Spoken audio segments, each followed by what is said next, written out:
नमस्कार सगळ्यांना। तर बघा वाजले 4 आणि आता चालू आहे इथे शेंगाची चटणी आणि शंभूसाठी लाडू बनवायचे। तर त्यामुळे पहिला लाडू बनवून घेतले आणि आपल्या तिळाची, खोबऱ्याची आणि मस्त असे शेंगदाण्याचे तिन्ही मिक्स करून आपले शेंगदाण्याचे सगळे मिक्स चटणी बनवली।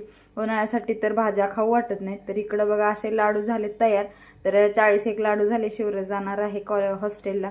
तर इकडं बघा थंड झाल्यावर त्याच्यामध्ये लसूण, लाल तिखट, मीठ आणि हे तिन्ही जे काय आपलं शेंगदाणे तीळ जे आहे ना ते बारीक करून घेतलं आणि मस्त अशी चटणी झाली। चवीला पण छान एकदम लागते, कारण वेगळे वेगळे करण्यापेक्षा। आणि इकडं संध्याकाळी शंभूनं पॉपकॉर्न करायला सांगितलं, तर रेडीमेड ते पॉकेट आणलं होतं त्याचं तर केलं। तर कुकर म्हणजे भात होता त्यामुळे मी पातेल्यात टाकलं दोन्हीही पॉकेट आणि एवढंसं दिसतंय बघा आणि होते किती भरपूर।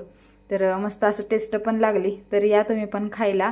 आणि इकडं बघा इडलीसाठी तांदूळ आणि आपली ह्याची डाळ भिजत घातली उडदाची आणि तिकडं थोडीशी मेथी। तर असा होता आजचा दिवस। चला तर बाय।